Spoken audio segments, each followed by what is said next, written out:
स्वागत करता हूं दोस्तों। आज का टॉपिक बहुत ही मज़ेदार और अच्छा नंबर देने वाला टॉपिक है, जिसे मैं बाईलिंगुअल यानी दोनों भाषाओं में ट्रांसलेशन कर ही आपके सामने लाया हूं। जैसा कि आपको बोर्ड पे दिख रहा होगा कि मुहावरे और लोकोक्तियाँ, ये आज का हमारा टॉपिक है। इस टॉपिक के बारे में आज बात करेंगे हम पूरी तरह से, क्योंकि हर एग्ज़ाम यानी जो टीचिंग से संबंधित एग्ज़ाम होता है उसमें इसके एक या दो सवाल तो आते ही आते हैं।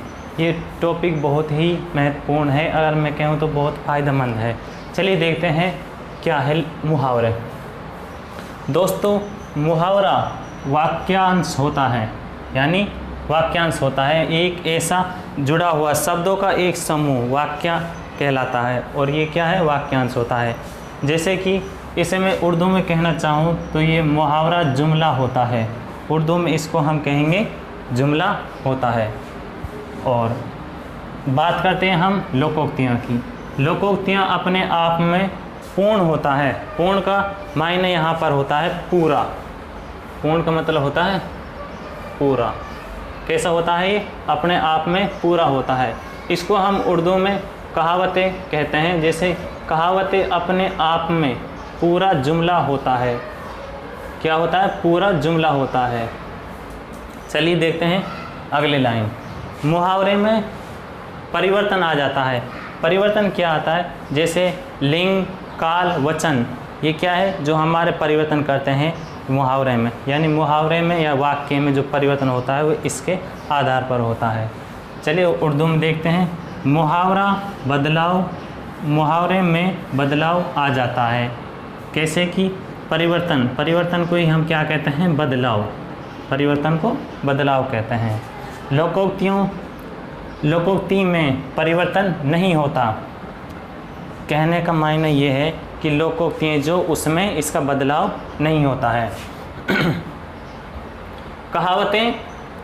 कहावत में बदलाव नहीं होता है, जबकि मुहावरे में इसका बदलाव होता है। मुहावरे के अंत में क्रिया, साफ दिख रहा है, क्रिया जैसे करना, होना, ये क्या है? क्रिया है। क्रिया सूचक शब्द आते हैं। मुहावरे की सबसे अच्छी बात यह है कि अगर आपको मुहावरा नहीं भी आता है, नहीं उसके मायने आते हैं, तो आप सबसे बाद में उसको क्या देखना है, उसमें ये ना से जुड़ा हुआ शब्द मिलेगा। यानी ना से जुड़ा हुआ जो शब्द होगा वह क्या होगा? अपना मुहावरा होगा। मुहावरे की सबसे ख़ास अच्छी बात यह है कि आपको ज़्यादा इसमें पढ़ने की बेशक भी ज़रूरत नहीं है। आप बस इसको याद रखना, इसका सूचक शब्द मुहावरे में ना होता है।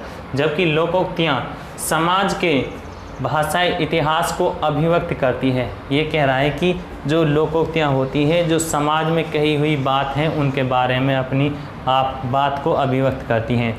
यानी मैं कहना चाहूँ तो उर्दू में इसको कहावतें सोसाइटी में कदीम ज़बान बताई जाती हैं। कदीम का अर्थ होता है पुरानी या प्राचीन, और ज़बान यानी भाषाएं, यानी जो पुरानी भाषाएं हैं उसके बारे में ये बताई जाती है।